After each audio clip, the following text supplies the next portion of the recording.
Hello and welcome everyone to the week ahead commodity report, where we of course will be reviewing the markets for the week ahead. Now, as we head into the second month of the third quarter, inflation and the COVID Delta variant, they are now the major themes that are dominating and driving the financial markets. This year, the US economy has seen inflation accelerate at its fastest pace in more than a decade.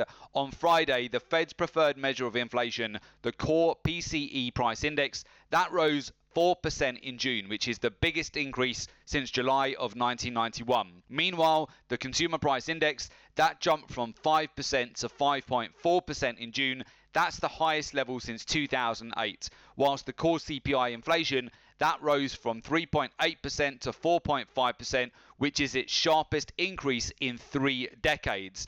Elsewhere last week, Fed Chair Jerome Powell, he acknowledged that inflation has risen much faster than he and other senior Federal Reserve members had predicted. He also acknowledged it's possible that inflation could turn out to be much higher and much more persistent in the second half of 2021. Many economists, they are forecasting that inflation will climb to between 6% and 9% by year end. Now, on last week's commodity report, we highlighted with you $1,793 per ounce on gold and sub $25 per ounce on silver, presenting highly lucrative opportunities to capitalize on the short-term macro-driven volatility.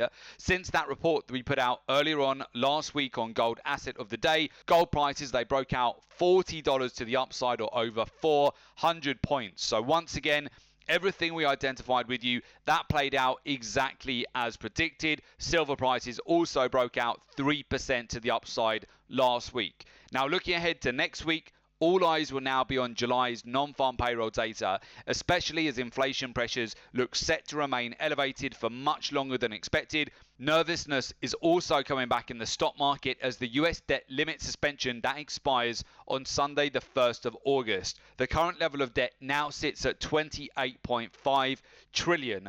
This now puts pressure on Congress to find a solution that will allow the government to keep borrowing and prevent the US from defaulting on its debt. Without a deal, the US is on path to default, which will likely open the door to more volatility ahead. As we know, volatility, that creates opportunities. Banks and hedge funds, they are making multi-billions capitalizing on the week-to-week volatility, and it's not so different for the retail market. The majority of our clients at the Gold and Silver Club, utilizing our proprietary research-driven trading approach, they've already made in excess of 6 and 7 figures so far this year, and we're only halfway through the year. Goldman Sachs has already begun preparing their clients for what they predict could be one of the most profitable quarters ever seen. So if you've been kicking yourself for missing out on some of the biggest trading events so far this year, you still have time to make 2021 your best year yet. So with that, let's move over to the charts and we'll talk you through exactly what we look at here as we move into a new week. Firstly, let's move it over to gold. As we discussed with you on the week ahead commodity report and also gold asset of the day, you wanted to look to be a buyer on dips back down towards the 1795 to 1793 handle. We saw that level get tested multiple times over the last 2 weeks. Every time we've tested that level, we have seen gold reclaim above 1800 again, and we saw a significant breakout after Wednesday's FOMC statement, over 400-point move to the upside. Gold came back and retested the 1-month highs. Silver prices, they broke out 3% to the upside, and this is where many traders were getting ultra bearish last week, expecting precious metal prices to break down much lower. And we've of course been talking you through this great opportunity to buy into gold at that 1790 to 1795 zone. Any price that you can get really sub 1800, we would perceive as a good opportunity for you to capitalize. And we've now seen that breakout that we mentioned with you, predicted over last week's reports, where we've seen that breakout after the Wednesday's FOMC statement. So now going into a new week, gold closed at $1,813 US per ounce.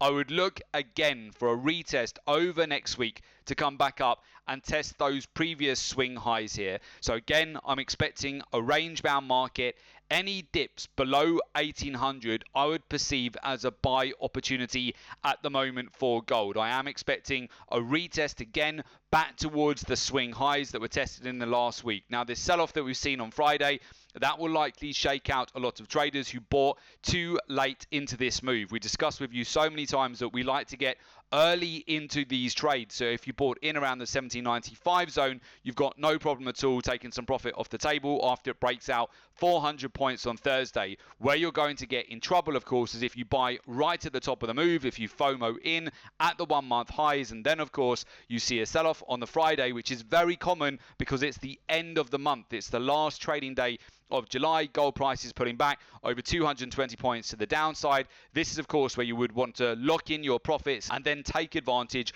of this volatility. This is really the name of the game right now. Be nimble, make sure that you are locking in profits regularly, don't FOMO into trades. And often when many traders are freaking out there, when many traders are getting ultra bearish, it's typically one of the best times to be buying into these markets. Copper's a great example of that. As we discussed with you, we've been building into positions over the month of July. Last week at the start of the week we banked 1,200 points on copper. So for every one lot that you would be trading, that's $12,000 of profit. For every 10 lot contract that you'd be trading, that's $120,000 of profit. Copper prices, they broke out to 6-week highs. We have 5 positions on copper. That put all of our positions significantly in profit. And you can see here on Friday, very much like silver, we've got end of month profit taking as we're getting a bit of a pullback after breaking out to 6-week highs. But I still like copper here throughout this quarter. We're maintaining our position on this market. Another market I'll put on your radar here is platinum. So platinum again broke out on Wednesday through to Thursday. It's now trading back towards the 1 month lows here. So it's retesting the June swing lows, which is where we built positions previously, where we banked 2,300 points on this breakout in the middle of July. We've subsequently built into much lower positions here, which has been really a gift over the last week. So essentially with platinum, you want to trade the volatility on this market. Don't get too complacent with any trades out there at the moment. Make sure that you're regularly banking your profits, but at the same time, be mindful that when you have pressure to the downside like this on the metals, this is where many traders, they start panic selling out of positions. The sentiment turns very negative and they often miss great opportunities to buy in much lower. Then moving over to palladium, we've seen quite a tight range on this market over the last 3 sessions. We've got 2 trades on this market that we established at the 2,500 zone with our clients at the Gold and Silver Club, and currently those 2 trades are up over 3,000 points in total combined. So that looks very strong at the moment as we go into next week. What I want to see here on palladium is whether we get the typical breakout over this cycle throughout this quarter and make a retest back towards the recent swing highs here that were tested back in the beginning of July here. So ultimately we want to remain with our long positions on palladium. Any sell-offs that we were to get back down towards key levels of support here, I would be a buyer on dips on palladium throughout this cycle. It was just 2 months ago that palladium was trading at all-time highs above $3,000 per ounce. That was also the same with copper as well. At the end of April, beginning of May, breaking out to all-time highs. Then finally, moving over to silver here, feel free to go back and watch our analysis from the week ahead commodity report and also gold and silver asset of the day throughout really the last month here, as we've continued to talk you through opportunities on silver. If we were to get back below $25 per ounce, down towards that $24.50 per ounce handle. In fact, we tapped that zone spot on last week. We built 2 more positions on silver last week, which have moved nicely into profit into the close. And yet again, silver has spent very little time sub at $25 per ounce. So I do hope that you are able to capitalize on that volatility last week. We saw over a 3% breakout to the upside on silver after Wednesday's FOMC statement. Silver is another great example here of how bull markets, they do not move up in a straight line. They zigzag. This presents savvy traders with back-to-back trading opportunities. Technical analysis does not work. We are in a highly data and event-driven trading landscape. In these times of heightened volatility and rapidly surging inflation, the importance of having an essential income generating skill like trading has become a must-have necessity. If 2020 has taught us anything, it's that you should never rely on just one income stream. Building multiple streams of income, it's no longer an option, it's a priority to make sure that you're inflation proof and thrive and not just survive in these trading conditions. The greater your data and intelligence, the greater your edge in navigating these fast-moving markets with precision, accuracy, and the highest levels of profitability.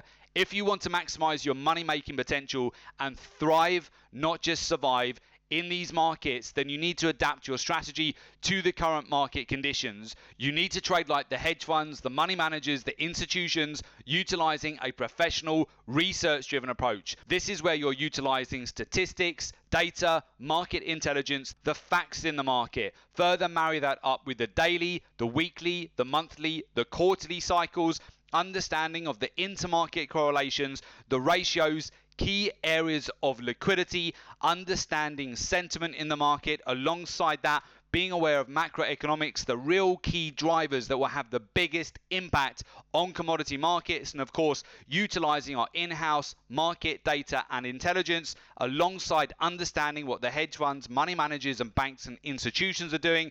That will help you massively to get an edge. So with that, if you would like to join our community of successful traders, learn the research-driven approach to the market, and join our professional mentorship program, there is an opportunity for you to do so. As a member, you get access to our exclusive live trading room webinars. You get access to real-time trade ideas, institutional research and market intelligence, access to our private Members Academy website, and support and one-to-one mentoring. For more information, just go to www.jointhelivetradingroom.com. The link is also below this report in the description, so just click on the link, make an application, and we will of course get in touch with you ASAP. And do make sure you subscribe to our YouTube channel. That way you're always kept updated with all of the latest commodity reports.